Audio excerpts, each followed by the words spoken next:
ओडिशार विभिन्न जिले में चलित 23 मे तारीख दिन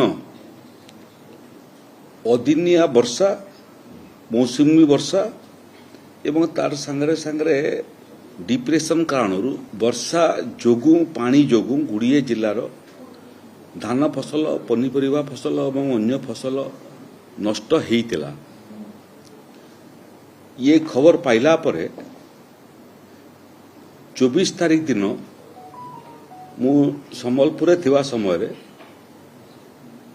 जिलापाल मान सहित क्षतिग्रस्त जिलार वीडियो कॉन्फ्रेंसिंग रे जोड़ी होती राजस्व विभाग और अन्य विभाग अधिकारी माने मध्य थिले सेमानकु परामर्श दिया जे क्षयक्षतिर शीघ्र आकलन करी रिपोर्टटा राजस्व विभाग को देवाई एवं अदिनिया वर्षा को मध्य आमे प्रथम थर पई ओडिशा रे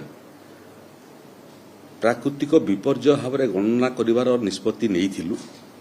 से क्रम रे ओडिशार भिन्न भिन्न जिल्लारू रिपोर्ट आसीबाटा आरंभ कलानी। प्रथम पर्यायर गत काली 3टी जिला बरगढ़ नुआपड़ा एवं संबलपुर ये 3टा जिलार क्षयक्षतिर रिपोर्ट आमर हस्तगत हला परे ये 3टा जिलार क्षयक्षति बाबद रे राजस्व एवं विपर्यय परिचालना विभाग 13 कोटी 76 लक्ष 6205 आउ थे मु रिपीट करुची 13 कोटी 76 लक्ष 6205 कोटी टंका इनपुट सब्सिडी बाबद रे आमे 3टा जिला को पैसा प्रदान करी साइलुणी।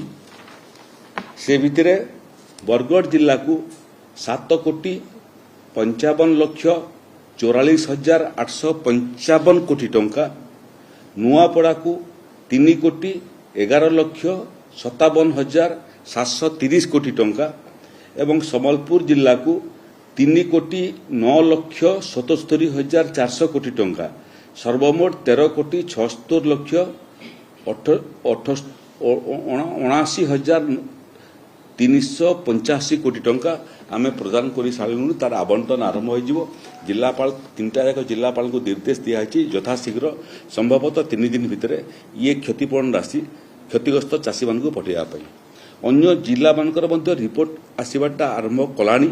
सेमानकर मध्य सबु जिला कोनोसी जिलार कोनोसी चाषी जोठी गोटे क्षेत्र फसल मध्य नष्ट होईची सेमाने मध्य विचलित होंतु नहीं समस्तक पाखकु क्षतिपूरण राशि पहुंचीबो। ये 3टा जिला बाहर जो जो जिलार गोटे पर गोटे क्षयक्षतिर आकलन रिपोर्ट पहुंचीबाटा आरंभ करिवो आमर सेमानकु क्षतिपूरण राशि प्रदान करिबाटा मध्य आरंभ होईजिवो। गोटे भी चाषी जदि कोनोसी जिल्ला रे अदिनिया वर्षा कारणरू तार पनीपरिया किमा तार फसल धान नष्ट होइतबो ताकू भी आमे देबू।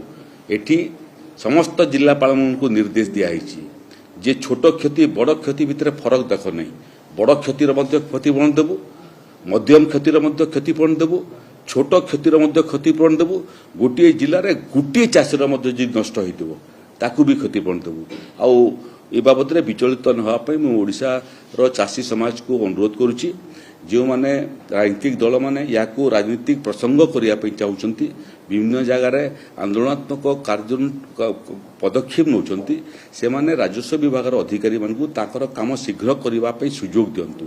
जेते शीघ्र आकलन सरिबो सेते शीघ्र रिपोर्ट आसीबो जेते शीघ्र रिपोर्ट आसीबो सेते शीघ्र इनपुट सब्सिडी परिमाण जिला को पहुंचीबो जेते शीघ्र पहुंचीबो सेते शीघ्र चाषी माने तांकर इनपुट सब्सिडी पाइबे। तेणु सरकार एवं सरकारंकर क्षतिपूरण राशि को विलंबित करिया पई दयाकरी केही प्रयास करंतु नाही।